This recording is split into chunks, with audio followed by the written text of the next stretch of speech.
阿董建華係第一個違反基本法。你知唔知道啊？你唔知道？監獄風雲第2集，梁耀忠主演。我入到去坐時候咧，即係懲教同我話：呢一個房咧留翻俾你㗎。咁我話：啊咩唔特別留翻俾我咁樣？佢哋知唔知之前嗰個邊個坐咁樣？有幾乾淨裏邊嚟講係？佢邊個坐咁樣？曾蔭權唔係，你估得到？再俾你嗰次博士。其實你又真係呢樣嘢，我要話下你。乜嘢又有？你知唔知你成日都話我啦？哦係啊，你嗰陣時做議員嗰陣時咧，你係咪有一啲錢係可以去旅行㗎？政府俾你去旅行㗎？我哋叫做考察啦。實際去呢啲考察團，點解會坐商務客位啊？住咁靚嘅酒店咧，有冇 budget 㗎？我哋都係坐，我哋都係坐經濟客位嘅，即係我哋冇坐過商務客位嘅。係咩？咁點解而家啲人好似坐商務嘅？咁佢哋而家惡啲咯。即係我而家講俾你聽，香港嗰啲特權階級係點樣嘅？即係嗰陣時嗱，又有得考察啦，用公帑去旅行啦，住酒店啊，坐飛機啊，其實就係玩㗎啦，係咪啊？你考察啲乜嘢啫？呢個人生經歷都係天堂跌落地獄嗰下都幾係嘢㗎啦。有咩感覺咧？咁樣樣啊？人生經歷嚟嘅。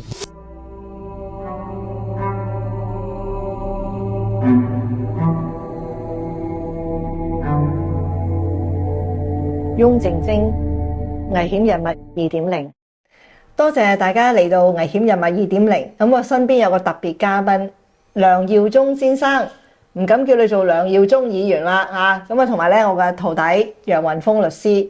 咁啊，今日咧我哋呢3個其實以前都係合作慣嘅，做咗好多一齊嘅公益案件嘅，係咪？我哋幾多年啦？已經識咗幾廿年啦喎？幾年啦？20幾年啦，係嘛？2000年左右到啦，開始識。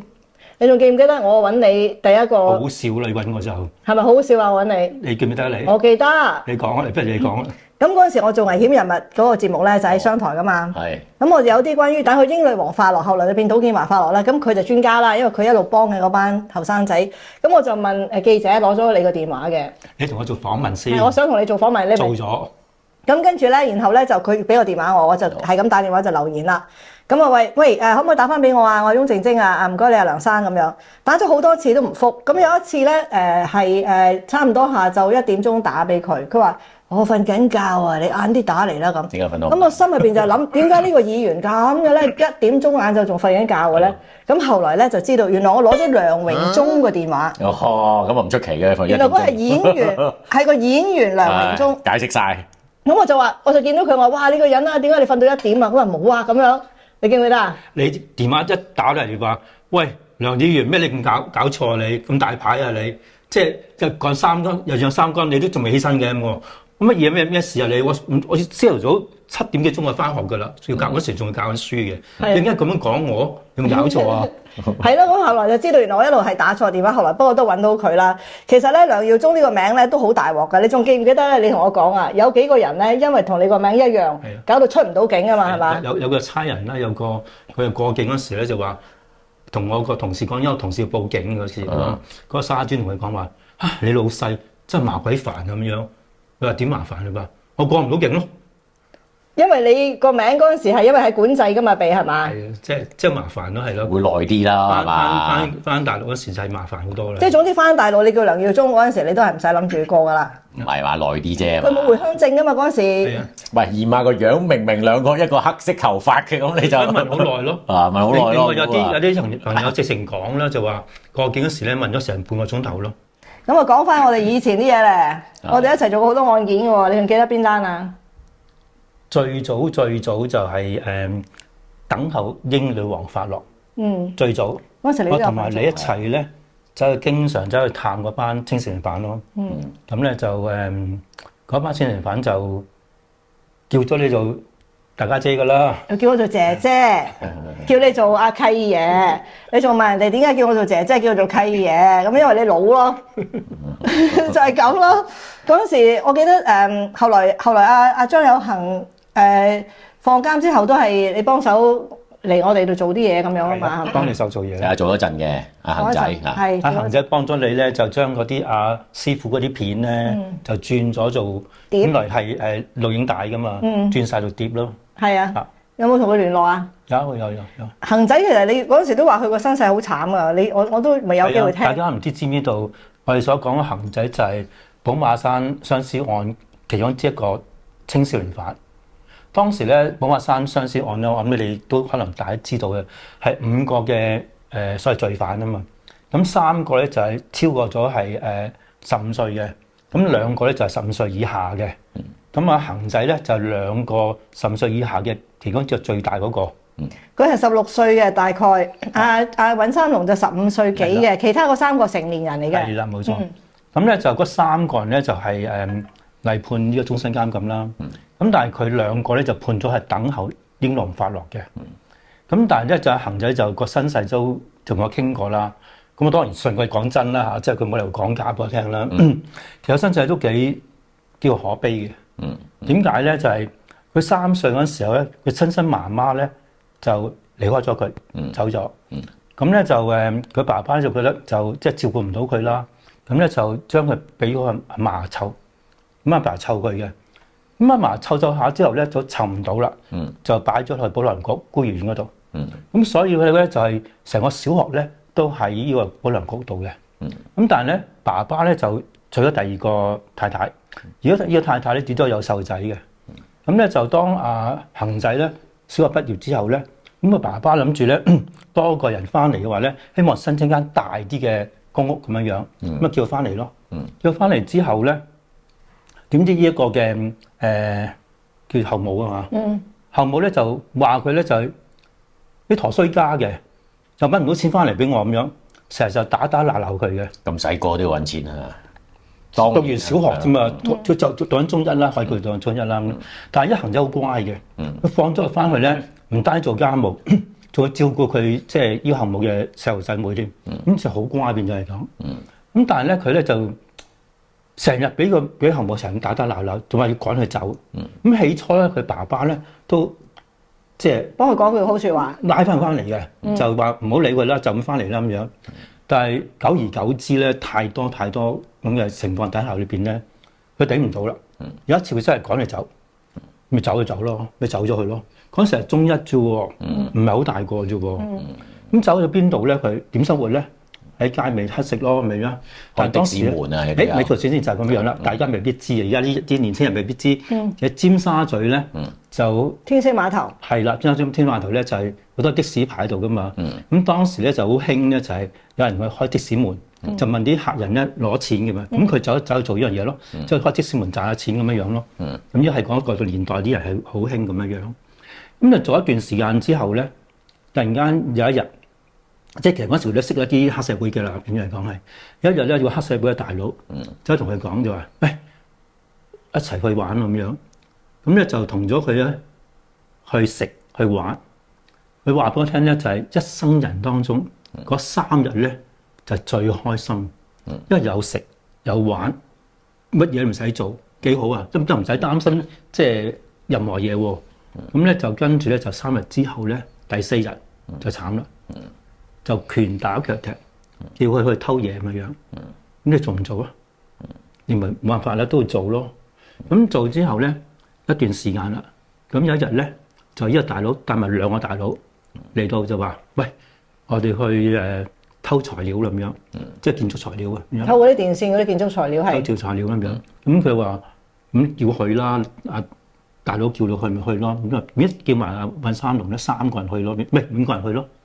咁去咧去到寶馬山嗰度，去寶馬山嗰度咧，本來就偷材料，但行下之後見到一對即係年青嘅外籍男女喺度談情啦咁樣。咁佢走埋咧就本來諗住就即係老笠佢哋嘅咁樣。咁但係點知咧5個人都唔識講英文，一句都唔識講，都唔知點好咁樣。咁咧本來諗住走噶啦。呢度咧，其實之後大佬就話：咦，見到嗰個外籍女士咧好靚啦，個女仔好靚咁樣，佢話：咦，食得唔好嘥喎咁樣啦。咁啊即刻咧就輪奸佢咯。咁3個大佬就輪奸佢哋咁樣。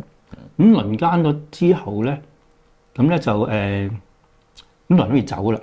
咁就見到嗰個男嘅喺度啦，個男喺度驚住咧佢會係認得佢哋個樣啊，咁就唔得。就監生將佢哋打死咗，打死嗰個情況係好殘忍嘅，真係好殘忍。打死完之後點樣咧？佢跟住咧就嗰個大佬喺側邊咧就執咗啲燒烤叉，咁咧對住2個僆仔對住嗰度，見者有份，一人攞個刀插一下，咁你插唔插啊？你見佢打，即係見到佢嗰3個人已經打死咗嗰2個啦。咁而咧佢係揸住個燒烤叉對住條頸喎。咁你驚唔驚啊？佢好細個啫嘛，實嚟講係。咁2個冇晒符咯，冇晒符為個就係點咧？就係插個刀咯。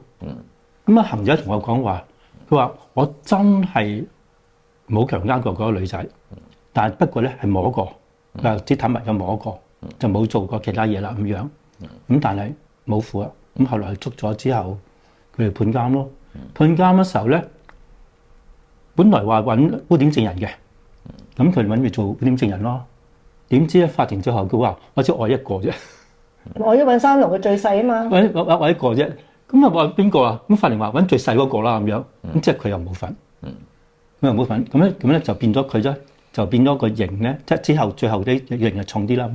咁但係問題在就係你諗諗，佢3歲就去咗嫲嗰度，跟住冇幾耐咧就去咗孤兒院，就保良局嗰個嘅都有做小學。小學翻屋企就俾個後母係打鬧，咁跟住就出去做嗰啲嘅所謂乞兒啊，或者係偷嘢咁樣。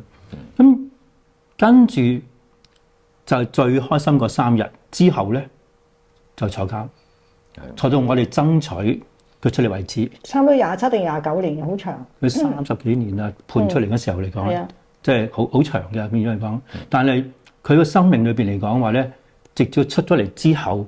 嗰段時間咧，你諗下，佢出嚟嗰時都40幾歲啦，都應該我有冇記錯啊？40鬆，即係40頭或者係咩30尾咁樣啦。你諗下人生裏邊嚟講，冇一半都係1/3或者即係咁上下時間咧，就係幾悲慘啊變咗嚟。佢而家點啊？而家 OK 嘅，結咗婚。有冇仔女啊？冇仔女。不過佢又叫我一定唔好講佢喺邊度做嘢。梗係唔講啦，但係嗰個女仔肯接受佢咩？知道嘛？都知道。哦，知道。好女仔啊！我見都幾普通咯，都錫佢咯，普通啦，都接受到。即係2個 OK，好開心。你知唔記得啊？阿恒仔好叻仔喎，佢喺裏邊嗰時咧攞個獎喎，作文咧攞星都日報嘅獎嘅喎，好叻嘅喎。佢本來諗住做翻譯嘅，即係喺你嗰度做嘢咧，諗做翻譯㗎嘛。咁後來都做唔到翻譯嘅，到而家做唔到翻譯。而家越嚟越少啦，翻譯嘅工作。AI 都唔使添啦，真係係咯，而家冇人做翻譯，即係等於打字員都冇人做啦嘛。AI 搞掂都唔使啦，去做翻譯添啊。咁所以我想講翻，即係可能大家聽到寶馬山嗰個案件，大家即係知道嗰件慘案啦，但係唔知道其中有一個即係當時嘅細路仔咧，佢嘅生活係好悲慘咯，同埋都唔係佢主宰到。不過等候英女王發落嗰啲案件，咪好多青少年嘅殺人嘅犯啦，叫做。係啊。咁呢啲咧，我見到好多呢啲犯咧嘅被告呢啲背景咧，個屋企嘅背景咧，都係相似嘅。其中之一個咧又好慘嘅，我唔講邊個咧，就係佢慘嘅細個嗰時候咧，點解佢會係犯咗殺人罪咧？之後嚟講係，因為呢班等候英女王發落全部都係殺人嘅，所以係嚴重罪案嚟嘅。點解咁樣咧？就係。大家如果可以睇個電影叫做《等候董建華發落》，就喺度賣自己嘅廣告啦，真係。不過而家好難買《監獄風雲》啦，不如我睇。好難揾到喎呢套戲啊！唔係《監獄風雲》啦。監獄風雲都冇我份嘅，唔講我嘅。下次拍一套有你份嘅。即係我點解要講係等候英女王發落咧？咁其實就講咗個案咧，就係真嘅個案。不過就嗰個電影就將佢同阿恒仔夾埋咗，當咗恒仔啫，但係都唔係恒仔。就點樣樣咧？就係。嗰個細路仔咧，由細個就俾爸爸打到大，打仲係點樣樣咧？仲鎖住喺街度喎。你諗下嗰個青少年咁細個咁大嘅，即係心理上嘅傷害。戲啫嘛講緊。真㗎。真係咩？你係咪講阿欣啊？唔係真㗎，呢件事嚟講係真人真事嚟㗎。我講啲就全部都唔係。即係都係嗰陣時，我哋幫係咪我哋幫我班？我哋其中一個代表嘅人啊！我哋有冇做呢單嘅？我哋兩個鎖住喺街喎，我記得冇。呢單唔係我哋做嘅，呢單唔係我哋做嘅。但係即係你一齊做，我哋唔係逐單做嘅。我知，但係我哋嗰時佢係其中之一個嚟嘅。OK。咁你諗下幾慘咧？就係即係我唔係全為佢呢班嗱，我有23個啦，我哋只係幫我哋幫咗20個啫，有3個因開始喺呢個小欖嘅，我哋幫唔到嗰3個。即係我哋23，我哋幫咗20個。係啊。咁咧，佢哋好多咧都係即係個家庭背景咧，引致佢哋行錯路嘅。係啊。咁當然有啲唔係，有啲真係黑社會打交打死人嘅，真係有嘅咁樣樣。但不過咧就真係部分啦，我諗嚟講係唔好講全部啦，部分咧真係嗰個家庭背景影響到好大。係啦，我都明嘅，但係你要知道嗰陣時你都俾人鬧得好犀利啊，因為你係幫緊一啲殺咗人嘅人去快啲出獄噶嘛嗰陣時，咁而你又平衡唔到嗰啲受害人嘅家屬，佢哋嗰個死者冇另一個機會啊嘛，所以其實呢個都係好大嘅爭議點。電影咧嗱，我用就講電影就做緊電影。個電影咧就有一個有一幕咧就講乜嘢咧？就我係為嗰班青少年犯咧做街頭嘅簽名啊！喺蘇共有係真嘅，我真係喺度做簽名嘅，就希望佢俾個叫確定刑期俾佢哋，因為佢哋咧就係等待發落啊嘛，冇刑期啊嘛，咁我咪爭取佢攞個刑期咯。但係我講明嘅，我幫佢爭取刑期長短唔係我話事，由翻法庭話事啊，因為你哋攞案情又唔同噶嘛，我只係幫你攞個確定刑期啫。咁喺蘇共門口度做簽名，有阿伯。有套電影做緊個西裝友啊，年青西裝友，但真正嗰個係一個老伯嚟嘅，走埋嚟搣爛晒我啲嘅簽名表格，做吐口水，就話梁耀忠，我一直都支持你嘅，但係你支持呢班嘅殺人犯，我一定要鬧你，一定唔支持你，咁就跟住搣爛晒吐口水咁樣。頭先你講過咧，政府有官員啊，有官員都係啊，同我咁講啊，因為嗰時我哋爭取緊。即係確定刑期啊嘛，咁嗰個官員咧幾次同我講啊，佢話梁耀忠好彩就係香港啫，呢個唔係美國啊。我話點解？如果美國啊，嗰啲 victim 啊，嗰啲家屬啊，揾你算賬，即係受害人嘅家屬揾你算賬。其實呢個係有個平衡點喺度嘅，咁但係後來咧，最後就算等到攞個確定刑期，個刑期都相當長嘅。嗱，我哋好多我哋自己做啲案件啊，譬如有啲真係好壞嗰啲人，好似你咁講嘅黃大衛用屍案嗰個黃大衛就無罪釋放，再加埋嗰個女仔都係判7年誤殺啫喎，你殺咗一個人死咗用埋個屍喎，咁佢呢啲少年犯其實都20幾30幾年㗎喎。係啦，我哋爭取到咧就點樣咧？就嗰時知唔知道啊？阿董建華係第一個違反基本法。你知唔知道啊？你唔知道？《監獄風雲》第2集，梁耀忠主演。你哋唔信咯，真係。因為董建華點解違反基本法咧？佢竟然間要俾刑期俾翻呢班小朋友啊！但係變咗佢係奪晒嗰個嘅司法嗰個權咯。佢冇啊，後來俾法庭去裁斷噶嘛。佢犯咗違咗法先，咁後來我哋咧就不斷去打官司，就爭取點樣咧？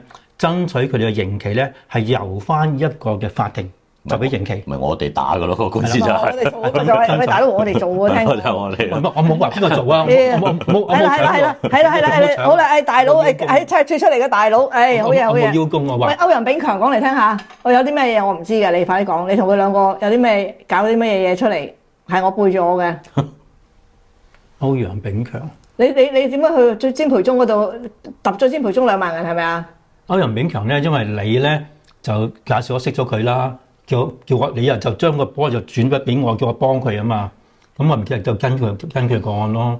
咁咧就佢一直都有聯絡我嘅，即係生活嚟講就唔係講好多嘢，就只係有啲困難先揾我啫咁樣。有一次突然間佢打俾我，佢話：喂，可唔可以同阿詹培忠同我攞2萬啊？咁樣我咩事啊？我呢排唔掂啊咁樣。咁我哋識詹培忠咩？所以佢裏邊我大家一齊識㗎，我識佢㗎。你同我講我名，佢應該識我嘅咁樣。咁我好啦，我試下啦咁樣。咁我同阿詹培忠講啦，話阿歐陽炳強唔係好掂，即係可唔可以俾你支持下佢啊咁樣？詹培忠話：冇所謂，好啦，2萬就2萬啦，咪俾佢2萬佢咯。現金係啊，即刻係啊。詹培忠都幾好嘅，其實就不過潮州怒漢又得罪好多人，佢而家又監獄風雲啦喎。係啊，好慘啊！就坐。你哋呢班囚友都囚友，你可以開個囚友俱樂部喎。唔係我出嚟先入去啫，所以我見唔到佢裏邊。你唔係喎，但係人哋高級過你，人哋早坐咗先嘅喎，到你坐到佢坐，佢仲係大哥嚟嘅喎，計輩分。我講句笑話俾你聽。我入到去坐時候咧，即係懲教同我話：呢一個房咧留翻俾你㗎。咁我話。咩唔特別留翻俾我咁樣？佢哋知唔知之前嗰個邊個坐咁樣？有幾乾淨裏邊嚟講係，我邊個坐咁樣？曾蔭權唔係，你估得到啊？再俾你嗰次，博士邊個啊？到你坐啦嗰個位。邊個博士啊？林過雲咪叫博士噶嘛裏邊。林過雲，你都俾同佢有到你坐啦嗰個位就。你好扮大佬啦喺度。陳振聰。哦。因為我入去嗰時候出咗嚟一段好短時間啫嘛，佢啱出嚟啫嘛咁樣。然後我住嗰間房就係佢住完之後咧就到我住。哦，成日呢個 visit 都見到佢㗎，陳先生。啲懲教我講話咧好乾淨嘅，佢日都係洗得好乾淨嘅。係佢自己洗嘅。即係佢抹得好乾淨啊啲嘢咁樣啦。喂，咁啊簡家良個爸爸你有冇見佢啊？簡家良冇耐。我哋有喎。簡家良。係啊，即係最近。係啊，我哋最近見過佢，同佢食嘢，我哋去。好耐之前我見佢啫咁樣，因為翁志光之前嗰時想攞呢個嘅古仔時咧，就我介紹下翁志光識佢爸爸咯。其實你啊真係呢樣嘢，我要話下你。乜嘢又有？你知唔知你成日都話我啦？哦，係啊，咁翁志光爭多一樣啦。你介紹咗阿翁志光導演去俾阿簡家良個爸爸識，咁但係你又唔去跟進人哋個導演寫個劇本。我點跟人哋自主權嘅嘛？我點去？你知唔知佢個劇本寫佢乜嘢啊？我睇咗添。你知唔知佢寫佢乜嘢啊？佢寫到佢個爸爸嗰個爸爸去召妓啊，仲要叫個妓女去佢嗰個案發現場，佢老婆瞓嗰張床度搞嘢，嗰個戲咁樣啊，即係話佢召妓，但係爸爸冇做呢嘢，爸爸係個好正派嘅人嚟噶嘛。正派。咁你可唔可以加啲場戲落去啫？有咩我唔記得咗就冇。話你有冇睇㗎？你究竟你白睇啊？你咩梗係？你瞓咗覺啊？嗱，你係咪瞓覺？導演聽到啊！你瞓咗一半啦，原來。真係好唔掂啊！你啊，你真係豬八戒照鏡。我只係留意到一樣嘢啫。嗱，我又認得啦嚇。佢話簡老伯就揾到個議員，揾到個梁議員幫佢整心理即係處理心理問題啊嘛。咁當時我真係嘅呢樣嘢真係幫佢處理心理問題。你又幫我處理心理問題？即係同佢傾下偈咯，係咯。有乜用啊？你咁樣即係而家我見到就係嗱，我睇咗套戲啦，即係我就覺得，梁耀忠真係唔應該啦。你介紹咗俾人，我點去監管人哋點樣寫啲嘢啫？咁你唔好介紹。我點知人哋點寫啫？呢係二度傷害嚟㗎嘛。我點知道佢點寫？咁你套戲你睇咗幾多先？你老老實實。你話我瞓咗覺，我唔知我話啫。咁你其實問你唔記得晒劇情啊嘛，因為。喂，再問落去都冇乜意思啦，你話係嘛？即係所以咧，咁你之後嗰啲咁，你有冇睇到佢話佢放咗出嚟啊？又話乜嘢乜嘢啊？其實佢冇放咗出嚟㗎嘛。你真係算啦，你瞓醒再睇多次啊！你真係。咁啊，係啦，咁你其實你坐咗幾耐啊？老老實實半年啫嘛。6個幾月啦。都好快啫，有冇得扣減啊？減完之後6個月。6個幾月。辛唔辛苦啊？辛苦㗎。點辛苦法啊？因為我背脊痛到好辛苦，佢又冇嘢俾你醫你嘅。冇嘢醫，食嗰啲嘢係咪好差啊？點解你唔要求食西餐啫？講得唔好聽啲，我覺得嗰啲粥好好食喎。你知我中意食粥㗎啦，佢 lunch 食粥㗎嘛，我好中意食嗰啲粥㗎。係嘛？我未有機會再食嘅，有機會再食嘅。我未試過食咁靚嘅粥，我知。有機會再食咁好味嘅粥啫。你煮個粥俾我食，我都冇食。嗱，即係咁講，老實講，你係尊貴的議員㗎嘛？嗰陣時，你以前係去過監獄嗰度睇人哋監獄嗰啲，要唔要即係投訴啊？有冇咩嚇？你仲記唔記得啊？嗰陣時我哋做好多囚友福利嘅咪得？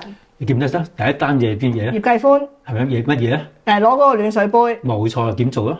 爭取啊！好難爭取。咁嗰陣時佢又用咗好多唔同嘅，佢有玻璃有內膽啊，用咗好多隻。Sorry，你真係要抄過我嘅記性。好啊，你講。我同你一齊約見懲教處處長噶嘛，我買咗幾隻杯俾佢。係，好似係，你買幾隻杯係？我買咗幾隻嗰啲暖水杯俾佢啊。咁佢咧就點講啊？佢話唔使，你呢杯唔得嘅，我哋只會自己設計嗰個咁樣。咁佢設計咗咯。係，嗰隻杯係冇內膽冇成嘅嗰隻杯，因為點解要搞呢隻杯出嚟咧？嗰陣時就因為葉繼歡咧就喺入邊坐啦，咁佢就見到有個伯伯好老啊，80幾歲仲係未放監嘅，咁咪坐喺佢個監獄，即係坐喺佢隔離，因為嗰陣時葉繼歡坐監咪坐喺個醫院度嘅。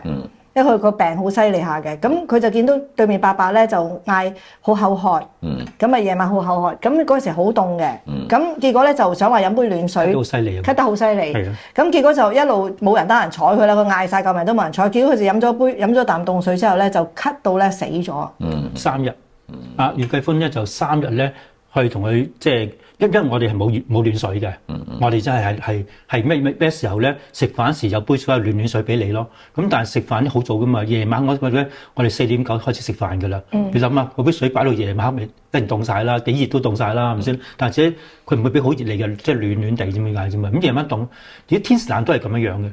咁你佢咳唔舒服嘅話咧，再飲凍水喎，因為仲加慘咯。咁就係佢咳3日。葉繼歡幫到佢，總之3日都攞唔到熱水，咁就死咗啦。咁佢就覺得好唔舒服個心，佢就想幫人咯。咁所以嗰陣時葉繼歡就係叫我哋幫呢個，即係幫佢整個監獄係可以攞到個暖水杯咯。葉繼歡就專登寫信俾佢咯，因為嗰陣時係邊人物，咁樣寫信俾佢咯。咁佢就呢位翁姐姐咧就點講咧？就話我係知道打官司啫喎，爭取福利我就唔得嘅喎。我鬼死！咁啊先至打俾個梁榮忠咯，就係梁榮忠打俾梁榮忠，咁啊先至揾到我。係啊，就嗰陣時咁，後來就幫佢，後來就再申請埋中醫嘅咪得，佢想申請中醫。真係陰公，中醫到死都申請未到。有冇講過呢單 case 啊？大家冇點樣講啊？好啊，即係嗱，我哋3個都有份嘅。3個有份咧，點解咧？就係好漫長咯，我只係講係咯。葉繼歡咧，因為佢中咗槍咧，佢下半身全部係癱瘓噶嘛，T9神經係啊。唔單止咁樣樣，就佢痛得好交關，啲神經線冇晒，即係痛得好交關。咁咧就咁就佢睇西醫啦，但係西醫冇用，即係俾啲貼晒嗰啲，我哋試探佢都係啦，貼晒嗰啲嘅嗎啡度㗎嘛，同埋越食啲止痛藥越勁啊，係佢都冇用。咁我哋話同佢爭取中醫咯，爭取中醫咁樣樣。咁啊，翁姐姐就開始同佢法律上高做嘢啦。咁但係法律上高裏面咧，就係要點樣樣咧證明到係中醫好過西醫咧？係啊，好難證明嗰陣時。咁變咗咧，咁我咧就揾咗2個中醫，就從寄養處咧申請到。就入到去裏邊咧，同佢去診斷，診斷完之後咧，就寫一個報告出嚟。一報告咗講咗就話，如果用針灸嘅話咧，係可以幫到佢嘅，減輕個痛苦嘅咁樣，即係唔係幫到，即係減輕個痛苦可以咁樣樣嘅，寫晒報告嘅咁樣。咁同埋你2個都係幫佢入品啦咁樣，但埋門一腳。嗰陣時佢仲有一個關口嘅，佢就話佢如果食咗中藥或者用咗中醫之後，佢有咩突然間突發嘅事，要每一個醫生可以隨時隨地嚟幫。高永文真係呢個世界上最好嘅人嚟㗎。應承啊！佢好好啊，因為高永文咧嗰陣時就你記唔記得葉繼歡捉咗之後咧，中咗 T9神經係送咗去瑪麗醫院㗎嘛？咁嗰陣時咧就張子強咧。就好多炸彈嘅，即係炸赤柱監獄，記唔記得啊？記得。成個赤柱監獄門口俾佢炸爛晒啊嘛！咁就講咧，就佢哋會去搶翻佢翻嚟嘅，會去瑪麗醫院炸埋呢個瑪麗醫院，搶翻葉繼歡。咁嗰陣時啲護士啊、醫生啊就好驚啦，就同高永文就講啦：如果你唔將呢個葉繼歡即刻整走咧，我哋就唔該啦，走人啦！你成個醫院啲病人條命都會俾人炸死噶嘛！咁高永文喺嗰陣時咧就要做一個決定，就好啦，就將阿葉繼歡就送去赤柱監獄嗰個醫院入邊啊嘛。但係嗰度嗰啲醫療設備係差好多噶嘛，所以佢冇設備啦。咁即係變咗。我住過，因為係啊，即係大佬啊。咁所以咧，咁佢就後來去咗赤柱監獄咧，就冇得到最好嘅治療啊嘛。但係阿高醫生咧就成日都覺得我係一個醫生，我係做咗呢個宣誓嘅，我係要為個病人最好嘅福祉而進行，所以佢冇做呢樣。所以高永文成世都好似覺得欠咗葉繼歡咁樣，所以到最撈尾咧，懲教署就話啦，如果要有個醫生係24小時 stand by 嘅，佢如果食咗中藥出咗咩事，呢個醫生係要即刻嚟嘅。嗰陣時高永文咧為咗呢件事都去咗好多次嘅，咪得？佢請纓啊，係啊，佢請纓同我哋一齊去見處長啊。唔係，其實佢就話咧，如果有咩事話咧，我24小時我一定到。係啊，咁樣做呢一個咁嘅即係肯定啊。因為咧，懲教署估唔到有醫生制噶嘛，不過仲要係高永文。高永文好叻嘅，嗰時限奶令啊，都係佢咧，即係肯承擔啊，咁樣去等到咧啲人可以喺香港攞走晒我啲奶粉啊嘛，記唔記得啊？即係所以其實高永文好好啊，所以呢個到而家都仲好朋友咯，佢心地真係一流。咁嗰時後來到最撈尾，但係葉繼歡就命短啦。咁呢個戰爭係漫長啦。咁到最撈尾佢死之前咧，我哋都仲未申請到嘅。但係而家已經可以啦。晚期，大家中間就過咗身啦嚇。但係而家應該可以睇中醫啦嘛，懲教。邊個話嚇？真係咯。我成日話要等下一個葉繼歡出現先可以做呢一個司法覆核。你其實咧，你個人都唔錯嘅，你不如再入翻去。你話腰骨痛啊嘛，咁我幫你申請點睇咧？你可以為咗呢個世人係嘛再入去一次。但係我個 case 都唔夠葉繼歡咁好喎。咁啊，真係打你一槍 T9就得啦，係咪真係一槍打落去？但係唔瓜得先得喎，咁鬼黑心嘅。唔係真係咁啊！呢個就係嗰時係啦，我就記得呢一單，我哋仲有好多單一齊做，我記得仲有邊單？仲有彭楚盈嗰度一定要多謝你啦！記唔記得彭楚盈咧嗰晚咧就嗰個咩喺嗰度嗰個嘢咧放大鏡，放大鏡，要呢個記唔記得啊？你講故仔啦，你講故仔啦。咁咧我哋上法庭啦，第日咧就有陪審團啦。咁我突然之間就諗起弊啦，我哋如果冇放大鏡俾佢睇。嗰啲放大嗰啲地下嗰啲證物，唔係啊！你記唔記得啊？你話咧有一張稅單，稅單咧有個彭楚盈嘅名喺度嘅，就即係阿方萬新咧請佢做僱員嚟到做呢個咁嘅，攞佢嚟炒樓。但係嗰張相係影咗一堆嘢嘅，其中一張好細橛嘅，係好細嘅，就整咗嗰個名咧，佢自己隻眼就勁啦嚇。夜晚黑都係十點鐘都睇到個彭楚盈嘅名喺度喎。跟住佢咧，正常係冇人。我真係頂佢，真係難頂，真係你真係10點鐘夜晚黑打俾我，佢話聽朝一定同我搬10個嘅放大鏡翻嚟，一定要有啊！聽日一聽我一定要俾陪審團睇啊，睇嘢咁樣喎。哇！你真係好嘢喎！咁你住緊廟街啊嘛？夜晚黑10點鐘咁你住近廟街啊嘛？你左右都閂晒門啦，係咪先啦嚇？10點鐘。好彩咧就係邊咧？當時嗰段時間嗰個廟街咧唔係好似而家嘅廟街啲夜繽紛咁樣，即係仲好多嘅小販就賣好多其他嘢嘅咁樣啦。我就行到去咧，見到一檔咧嗰個伯咧收緊嘢㗎啦。我見到有個放大鏡喎，我話伯有放大鏡喎，係啊咁啊我話你有幾多個？我得2個啫。我話2個唔得喎，2個我要10個喎。佢話買住先咯。佢話咁樣啊，好你等等。我上樓上攞俾你，就翻上樓上攞俾我，即係攞10個嚟俾我。好彩我第日攞俾佢。好彩啫！真係㗎，嗰次就係我唔知咗我冇上庭嗰日，咁有幾日幫助啊？幾大？個係好大幫助。佢你好彩，你同梁 Sir 講就係佢揾放大鏡。你之前嗰日咧，係啊，你同我。你嗰日叫你做咩啊？佢話 Martin。嗱，聽日睇嘢你咁講啫，係啊，如果你同我講放大鏡，我同佢一齊去揾啦，變咗。嗱，聽日睇嘢啦，嗱，聽日係精彩啊，我咁講嘅。即係講翻彭楚盈單案有幾咁奸啦，咁我哋咪嗰陣時彭楚盈嘅家屬嚟揾我哋啊嘛，嗰陣時警察部啊、政府啊、包埋死因庭啊，成個香港政府話呢個最高機密，唔准去透露啊嘛，記唔記得？佢妹嚟揾我哋。嚟揾我哋啊嘛，咁我就寫咗去死因庭，死因庭話佢最高機密唔答你，警察局最高機密咩咁機密啫？咁結果後來我哋就話唔好理咁多啦，我哋有幾多料開咗記者招待會先。記唔記得喺我哋律師樓開有記者招待會，咁就講到咧嗰個彭楚盈個屍體就喺個床上面，個頭咧倒轉咗落個垃圾桶，垃圾桶個底有個避孕套。我仲記得係啦，我仲記得嗰陣時所有嘅記者人哇一聲嘅，我哋一講出嚟啲證據咁樣，全班哇一聲嘅。咁然之後咧就到最後尾就壓力好大啦。咁啊黃仁龍上咗台啦。之後其實咧中間都做咗嘢嘅，真係。我有雙重壓力啊。講啊。我喺立法會嗰邊咧有提問過。提問過都係即係過場嗰邊嚟講係冇咩點下文嗰邊。咁另外咧就我唔單止我叫家屬咧去我立法會申訴部嗰度，因為立法會申訴部咧本來就唔處理呢啲案件嘅，處理啲其他民生問題嘅啫。我話唔得，呢件事好大件事啊！因為點解我哋開完記者會，我哋喺立法會度問過啲問題，即係都冇咩下文啊嘛。咁跟住咧我就係話我哋一定要聽呢個案咯，唔聽呢個案唔得咯咁樣。咁咧就當時咧所有泛民咧都出席咗嗰個嘅叫做個案會議，個案會議咁樣。咁但係聽完都冇咩下文，就變咗嚟講咧。咁但係嗰件事搞得好大件事咯。但係咧就係政府包括咗係呢個律政司啊，同埋呢個嘅死因裁判嗰度咧都話咗唔會再開死因研究庭啦，因為已經係 paperwork 已經做咗啦，已經夠啦，已經嚟講係。咁就我哋雖然冇嘢可以做，但係我哋唔甘心咯，都不斷有去做嘢咯。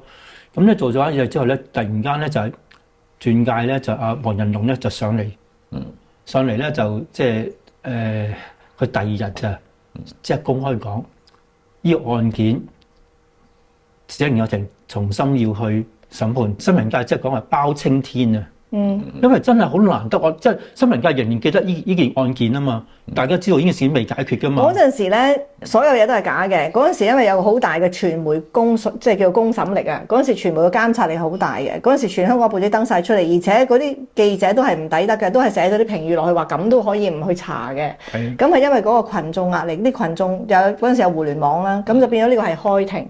但係開咗庭之後咧，係乜嘢文件、任何資料，全部我都係冇嘅。係記唔記得？後來我去到法庭嗰度咧，我同個 Macintosh 講，佢哋就嚟要開庭。我話佢哋係啊，我話你點可以一啲資料都冇嘅咧？一張紙都冇，就係嗰啲咁嘅口供紙。啲口供紙全部我覺得都係夾埋寫嘅，全部都假證人嚟嘅。唔知咩人嚟嘅？唔知咩人嚟嘅？嗰啲人後來仲喺法庭度俾我證實咗，根本係唔識。彭楚盈根本同佢唔相識嘅，又話個廚房喺左邊，又話個廚房喺右邊，其實冇廚房啊嘛。有雪櫃。係啊，咁好啦，咁跟住咧，後來就我同嗰個法官講話，咁你現場你警察入去都有照片㗎，你乜嘢都冇，你都有照片㗎。咁法官就係照片啦，咁諗住俾啲相我，你可以變啲咩出嚟咧？結果就係嗰300張相片。咁我就日日咧就喺度望住嗰啲屍體嘅相片，睇嗰啲腐爛嗰啲位，睇嗰啲嘢。後來咧就俾我望下咧，我就攞個放大鏡，最後嗰陣時就俾我望到有啲單據，入邊咧就寫住彭楚盈係俾人追稅，咁但係佢哋成個古仔就話彭楚盈窮到窿噶嘛，周圍借錢又吸毒噶嘛，窮途末路噶嘛，點解爭個稅局咁多錢嘅咧？跟住再照下，原來方萬新炒樓係用佢個名去炒喎，啲債就佢孭喎，咁於是咪就係要揾放大鏡咯。後來啊，成單案件啊，一人拎住一個放大鏡啊，全部都係靠嗰300張相破案㗎。你記唔記得啊？都破唔到案啦，但係都破案，起碼呢個方萬新想唔認數啊嘛。最多唔認數都係。咁佢起碼認係咯，可能好多事實都出咗嚟咯，會啊。咪就係咯，佢話佢係租客嚟嘅啫嘛。其實最緊要就係當時咧，你做律師嗰時，即係參與嗰個審判啦。突然間好多人自己請纓上嚟噶嘛，唔係辯方或者咩嘢品佢上嚟㗎，係自己走上嚟嗰班人嚟講係，又話識阿彭楚好耐乜嘢？嗰啲係嗰陣時佢哋喺唔係嗰陣時咧，係一件案件發生咗之後，佢哋咧就要好快諗辦法結案，佢哋揾咗好多人，其中有3個道友就係突然之間就警方揾翻嚟嘅，咁嗰3個人咧就話識得彭楚盈，同佢一齊吸毒嘅又點，呢啲人咧其實最撈尾咧，我喺個法庭度就已經帶出個訊息，呢班人係造假嘅，冇一個係真係識彭楚盈嘅，係成班夾埋整晒啲口供出嚟，要做到呢個女人係壞嘅、人盡可夫嘅一個租客，係唔識得方家啲人嘅，係咁死喺入邊嘅一個租客。咁但係呢個起碼俾我哋推翻咗，個真相出咗嚟啊嘛。我而家都仲有聯絡佢妹妹啊。哦，佢妹妹都成日都係個心都係唔安樂嘅，到而家嚟講都係。哦，啊，佢媽媽都係嘛？啊，係咪阿 V 啊？即係你哋阿 May 啊？阿 May，最細個阿 May。咁咧就佢話我聽就即係都唔敢喺媽媽，即係而家到今時今日啦，都唔敢喺媽媽面前再講呢單嘢，因為好避忌嘅咁樣，即係嗰個結都未解得到咯。到現在嚟講，你仲有同佢聯絡啊？有，得閒飲下茶啦，好耐冇見啦，係嘛？啊，孔家俊，你有冇揾佢啊？嗰陣冇咯，嗰時你揾佢就冇啦。嗰陣時過年咧，我哋都去揾下孔家俊嘅，即係我次次去親呢個啊。東涌、大嶼山嗰度，我到大嶼山做嘢，石壁啊，係石壁。石壁咧，我哋實去探佢噶嘛。經過佢間屋，佢好好啊，佢真係好好啊，真係講係。佢後嚟做咗 manager 啊嘛，結婚啊嘛，都同我哋講啦，都有。但係你大家知唔知佢個案點樣啊？嗰陣時就唔係啲人唔係好知，即係冇話特別去講嘅。好簡單，我講講，好簡單，好簡單。即係有一日咧，就有一班嘅家長咧，真係揾我。佢一開頭就講乜嘢？佢話。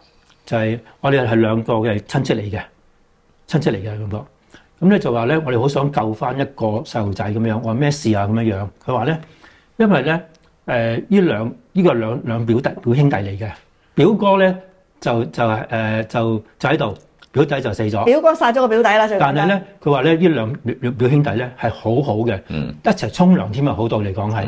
咁佢話咧，就係死嗰個就救唔到啦，想救一生嗰個啫咁樣樣。咁我話佢咩事啊咁樣樣？即係原來咧，當時咧就係嗰個表哥咧就同個女朋友講電話。咁咧就嗰時嗰個年代咧就嗰啲嘅 LAN 線咧就一條線咧兩個電話噶嘛，可以偷聽。咁隔離房咧就可以聽到噶嘛。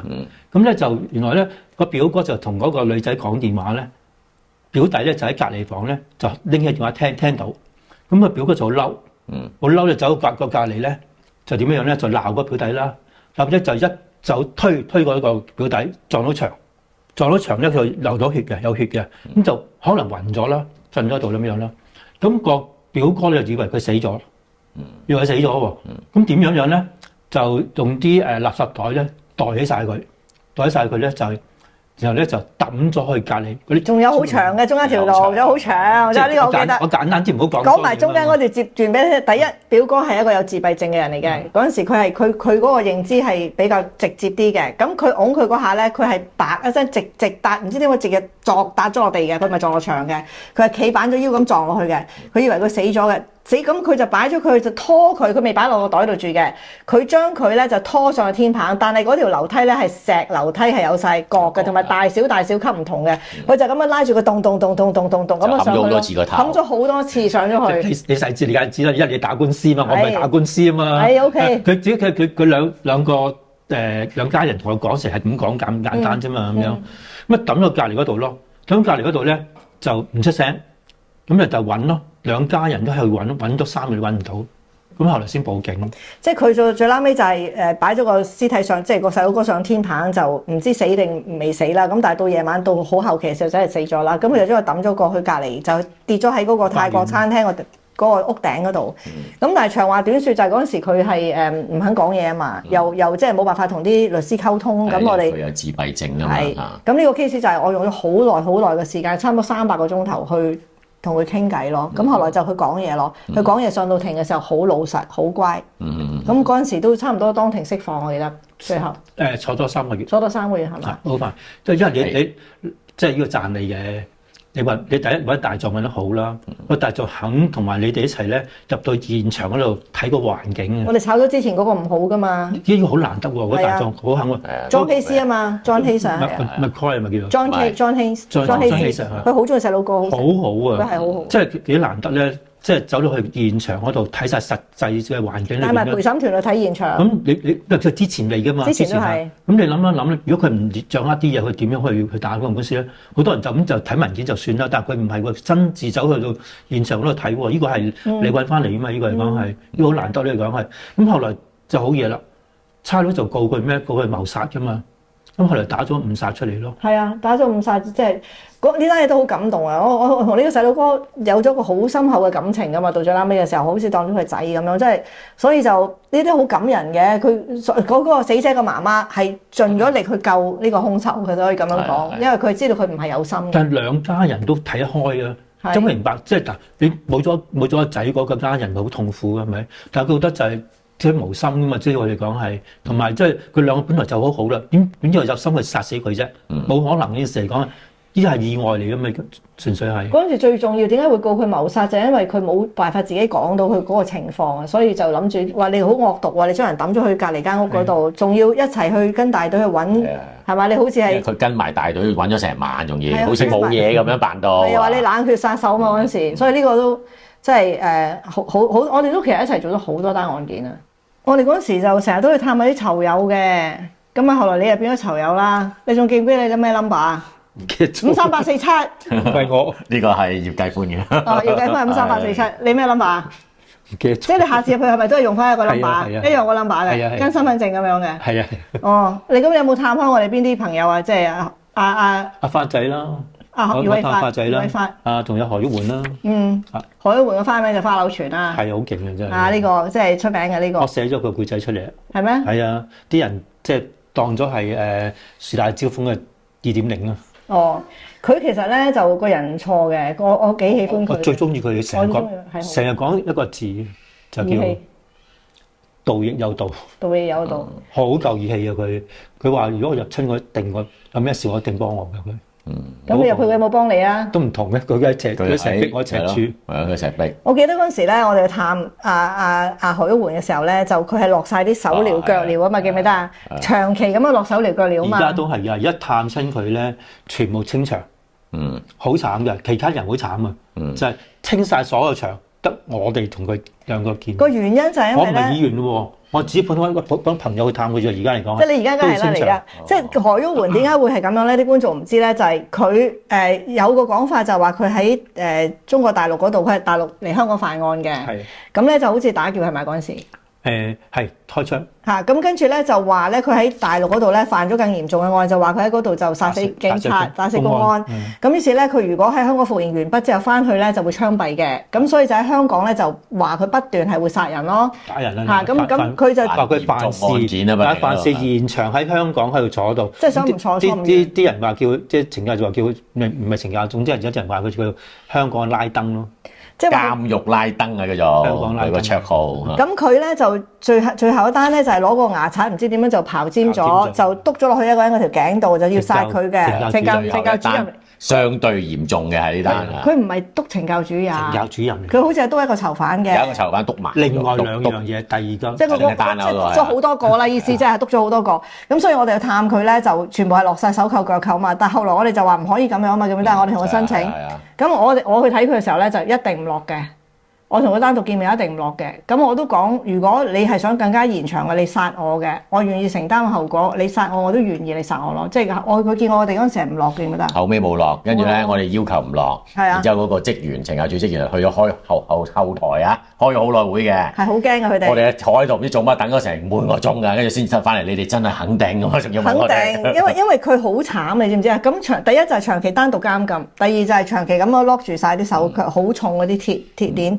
咁同埋佢冇辦法同人講嘢，佢失去語言能力啊！你記唔記得後來一期？早期咧，佢都曾經試過口吃咁樣講嘢嘅。係佢冇辦法冇同人講嘢，韞住單獨。咁後來就當然係即係我同佢做咗朋友啦，即係咁講。咁佢係一個好孝順嘅人啦，佢對佢媽媽好孝順啦。咁後來聽我哋勸之後咧，我哋就即係我哋勸導佢，即係佢冇再做過殺人嘅嘢啦。到而家都一路好安靜啦，係嘛？冇乜嘢發生啦，係咪？有犯事，但係就犯一個小嘅事。即係冇再咁大單咯。冇去打人係咩樣？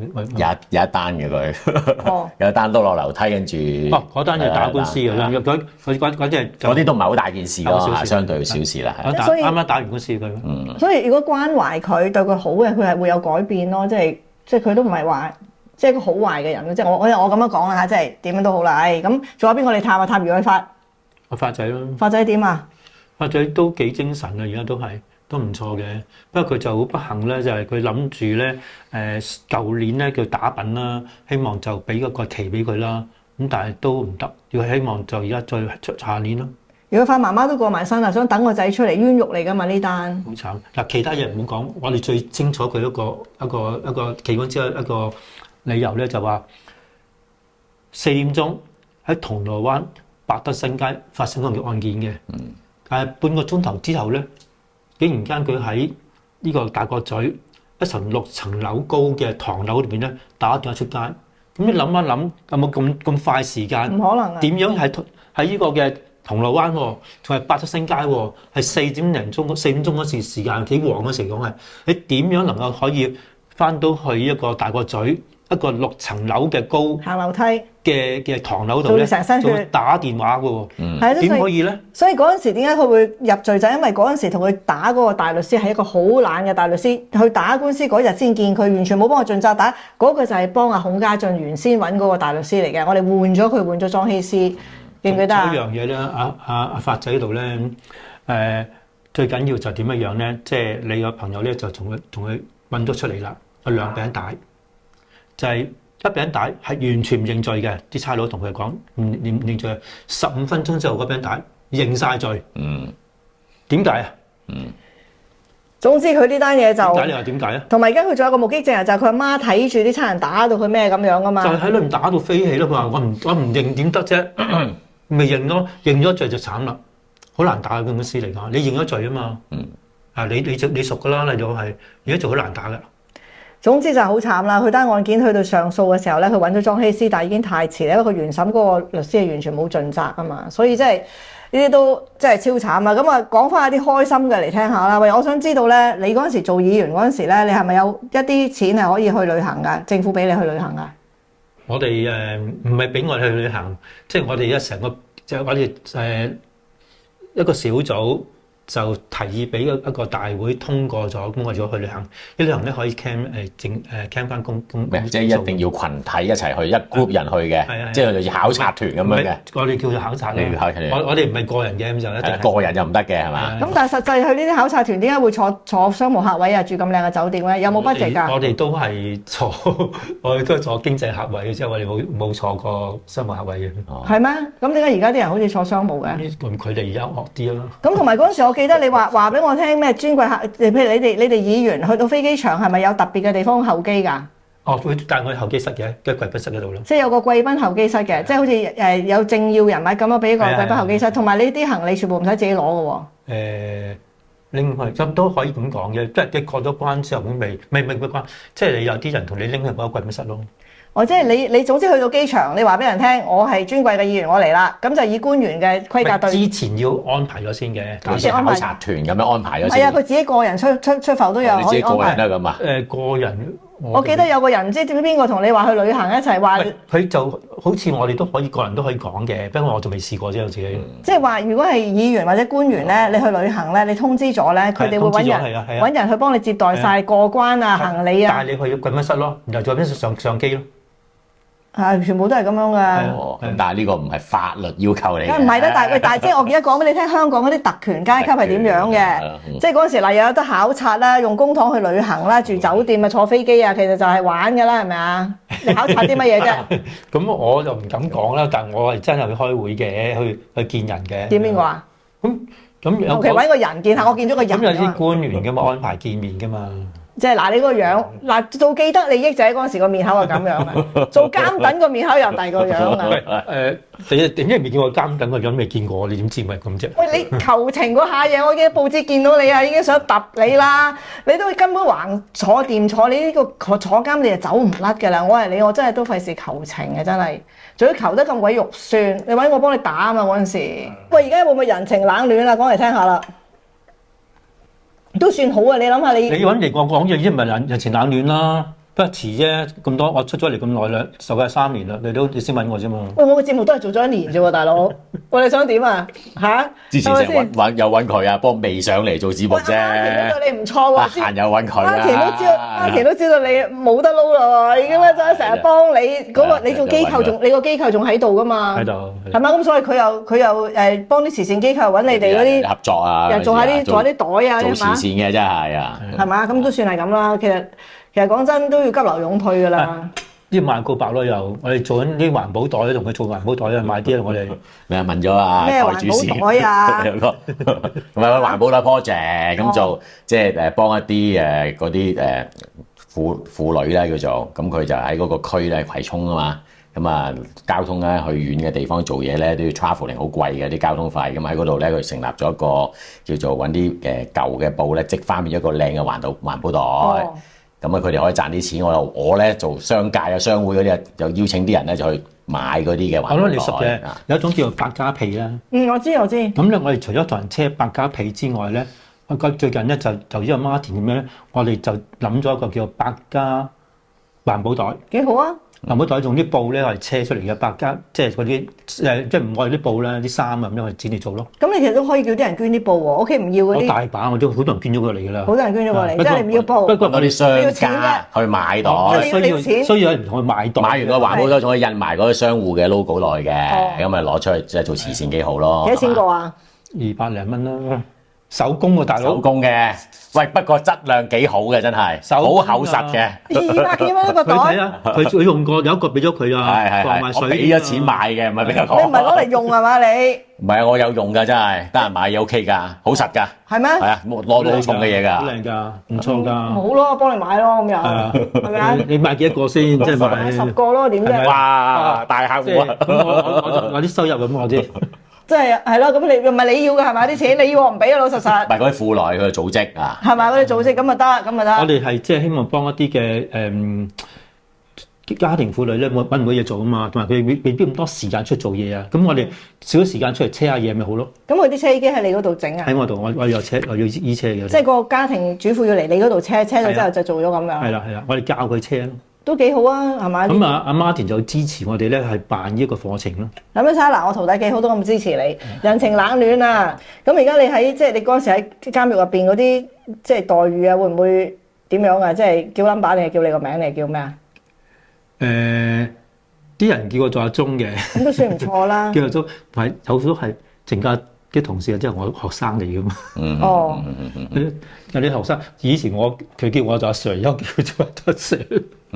唉，不過都係你個人生經歷都係天堂跌落地獄嗰下都幾係嘢噶啦，係咪？你係即係叫做尊貴的議員係咪？仲去到飛機場仲有官幫你攞行李，而家咧就入去做咗53847係嘛？即係所以都真係嚇有咩感覺咧？咁樣嚇，人生經歷嚟嘅，冇話咯。唔係，但係其實你根本就應該去英國啦。嗰陣時，我哋英國嗰度阿 Jabez， 我哋有啲嗰邊英國，我哋有啲華人團體咧，即係都係做啲慈善嘅活動。佢嗰個由細到大嘅兄弟係陳建輝佢哋分佢哋一齊嘅。咁嗰陣時已經叫你過去，你又唔過，硬係要搞到咁大件事，係嘛？經歷咯，即係事後咁講啦嚇，而家擦擦咁講啦，坐嗰時間係咪咁講啦？喂，而家以前跟你嗰啲人唔仲有冇跟你啊？阿欣嗰啲有冇跟你啊？走曬啦，阿欣冇跟你啦。即係嗱我聽成日講阿欣咧，阿欣咪嗰陣時我哋又少年犯咧，都係殺咗人噶嘛。後來佢出咗嚟之後，就跟咗佢去選議員啊嘛，記唔記得？其實咧，我哋係請咗成7、8個咧個青少年犯喺我度做嘅。係。所以以前嘅懲教署咧，即係對我印象係唔差嘅，因為點解我真係幫咗呢班嘅所謂釋囚咧喺我度做嘢，令佢生活安定喎。咁而事實上嗰班嘅人咧。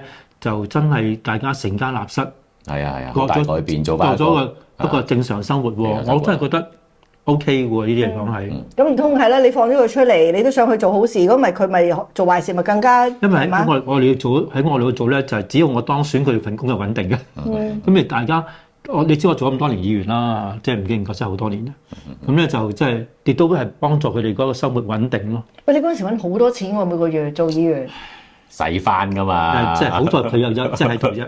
你成日留住我啲錢咁啫。我有問過佢啊，之前。你問過，即係佢啲錢就係攞去請咗呢啲人用，就使咗，係咪咁樣啊？咁而家嗰啲人冇咁多人使，咁點解咁多人中意做議員咧？係因為你係願意使翻出嚟，有冇啲人可以唔使翻出嚟嘅咧？梗係有啦，大把啦。哦，即係都其實可以落好多錢袋㗎，係嘛？咁唔係，嗰啲實報實銷嘅有啲就，有啲係自己人，有啲係自己嘅人工嘅。咁你實報實銷，你可唔可以請晒你阿爸阿媽啊、仔啊嗰啲嚟做啊？即係就唔得嘅。即係唔得，但係你啲朋友啊嗰啲全部都得。係。哦，咁即係其實都好多位走盞嘅喎。但係佢通常就總之睇下你點用啲錢咯，真係嚟講係真係。你嗰時幾廿萬一個月㗎嘛？你又係立法會20萬即係廿幾萬，實報實銷嘅。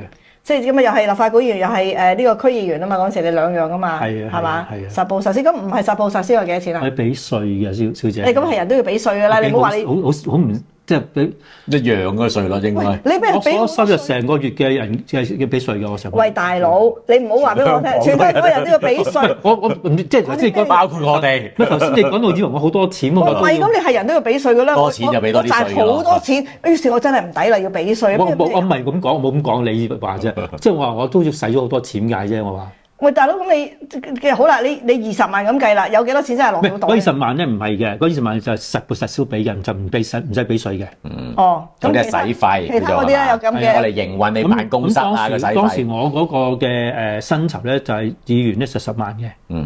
都好好啦，仲要你係 part time 喎，你仲有第二份工喎可以。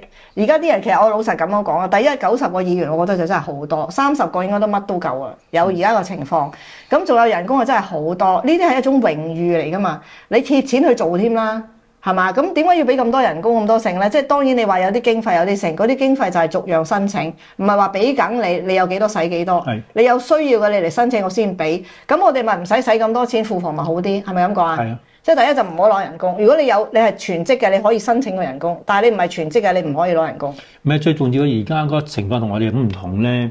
以前我係做地區直選噶嘛，咁地區直選你要做好多地區工作噶嘛，咁地區工作真係使好多錢嘅，即係請職員都要我咩啦，係咪先啦？你知我淨係做地區工作，我10幾個職員喎，每1萬都10幾萬啦，何況冇可能1萬啦，一定多過1萬啦，係咪先啦？你諗下我啲錢去晒邊度咧？你估到噶，即係實報實銷你見到噶。我請咁多職員都知噶，啲錢點嚟啊？咁而家就叫冇地區工作啦，就唔使咁多錢啦，係咪意思咁講啊？下邊嗰句你講啦，即係咁啊講咪講咯。你而家又突然間咁驚青，我唔係啦，即係你講咗係啊，咪係咯，我話咪係咯。